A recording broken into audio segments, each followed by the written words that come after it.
دانش بەس با بزانم دوم بجێڕەوە بزانم کێشەی تو چی.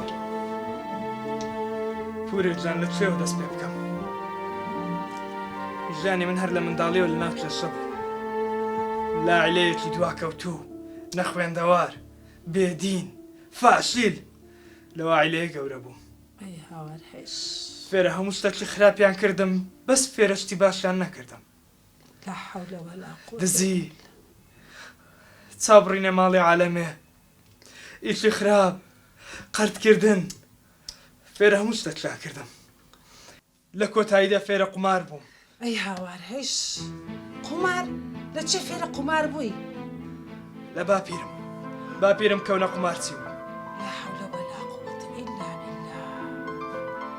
ئەدی ئەو کوڕە چێ بوو ها بە دوود کەت بوو؟ ئەو قومارچیە، پارەی قەردارم. پارەی قەرداری ئەدی داکەت بابت ئەوانە لە چێنا؟ بابم لە سزنێ و داچم داوای تەلاقی لێ کردیە. پورێ جان، ئەمن زۆر مەمنونی تومە، تو ژیانی متپاراست، با من بڕۆم. نا کوڕم دانشە با بزانە ئەتو چەند قەرداری ئەو کوڕی. 2 دەفتەر. 2 دەفتەر؟ باشە کوڕم، ئەگەر ئەمن ئەو 2 دەفتەرێ بدەمەوە تو بدەیەوە ئەو کوڕی و ئەو قەرزانت پێ بدەیەوە، کوڕەکی باش دەبی و تاعەت و نوێژ دەکەی و دەگەڕێەوە. ئەمش لە ڕای خوای ئەو شتێ دەکەم. ئەو جا وعدم بدەیە کە کوڕەکی باش دەبی و بە قسەم دەکەی. پورێ جانەوە بەڕاستی تیان سوابەتم لەگەڵ دەکەی. بەڕاستیمە ئەمە ئەردەکی زۆرمان هەیە، دەخڵودانەکی زۆرمان هەیە، پارەکی زۆر بەدەست دەکەویتن، ئەمن ساڵانە زەکاتێکی زۆر دەدەم. ئەو جەبا ئەوەی توش بەبەر ئەو زەکات و خێر و خێراتەی بکەویت. پورێ جان دەست ماز دەکەم، ئەتو هەم ژیانم متپاراز، ئێستاش دەتێ قەردەکانم لۆ بدەیەوە. لۆ دەدەمەوە بە زۆرچی گوتم وعدم بدەیە کە پیاوەکی باش بی، تاعەت و نوێژ بکەی، خوای بناسی. وعد بی لەسەر دەست و دەگەڕێمەوە. واز لە هەموو شتێک خراپ دێنم و دەست بە نوێژی خۆم دەکەم. زۆر باشە کوڕی خۆ. زۆر سپاس. بینە کچ خۆم بینە و چای بینە.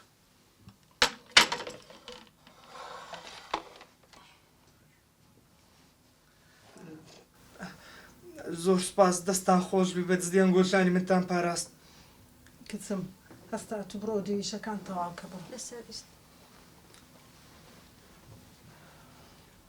دایە جان، بەڵێ ئەوە لە زیکماکەوە وایە؟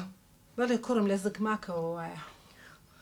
بەڕاستی دایە جان، ئەتۆ شەڕەف و ناموسی خۆت بەبێ ئەدەبی نەبی کە کچەکەتە خستە مەترسیەوە بەسە تا من پارێزی. کوڕم لە پێناو پاراستنی ژیانی کەسێک ئامادەم هەموو شتێک بکەم. بەڕاستی تو ئینسانێکی زۆر گەورەی. دایە جان، ئەگەر بەبێ ئەدەبی لێم وەرنەگری ئەو کچەدا و سەرگیری کردیە؟ نا کوڕم نەیکردی، ئەو پرسیارەی لۆ دەکەی. دایە جان، ئەتو گەورەترین قوربانیت لە بۆ مندا و ژیانی منت پاراست.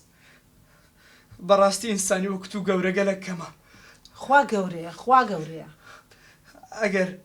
ئەگەر کچەکەت بە من ڕازی بی، ئێستا کە ئەمریش گەڕایتمەوە حەز دەکەم ببمە زاوای جەنابەت. کوڕم با پرسیاری لێ بکەم، ئەگەر ئەو ڕازی بی ئەمیش پێم خۆشە بستە ڕێخۆی، چکە هەموو کچەکانم چونە ڕێخۆیان، ئەو چونکە نوقستانە کەس نایەتە داخوازی. دایە جان، حەقا بە مەمنونیەوە بێنە داخوازی، چونکە کچی کەسێک وەکو جەنابتە.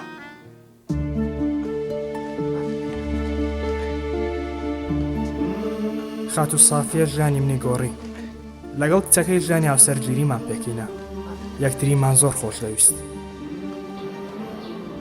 وەرن ئەوە چ دەکەن؟ وەرە با بچین بزانە خەسووت شیوەکی چەند خۆشی لۆ لێنا. جا خەسووی من دەستاوی دەزانین چەند خۆشە. دا وەرن با بچینە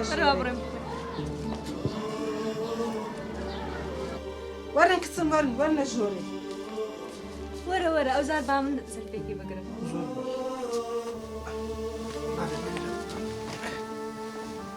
مۆبایلەکەی خۆمت دەمێ؟ نا مۆبایلی خۆم. لەگەڵ بەختەوەرترین ڕێگای ژیانم. جوان بوو؟ زۆر جوانە. من نەپێت دەڵم تەمان، نەپێت دەڵم ڕێگر من ناوت دەنێم ڕێگا بۆی کە تۆ ڕێگای بەختەوەری من عزیزەکەم جانەکەم قوربانت بم سپاس دەکەم کەچم دەوەرێ وادین ڕێگا ئەوە شەریکەی کۆزمەتیک داینایە دەڵێ وێنەی خۆتان بنێرن خەڵاتی دەدەین بە جوانترین ئافرەتی کۆ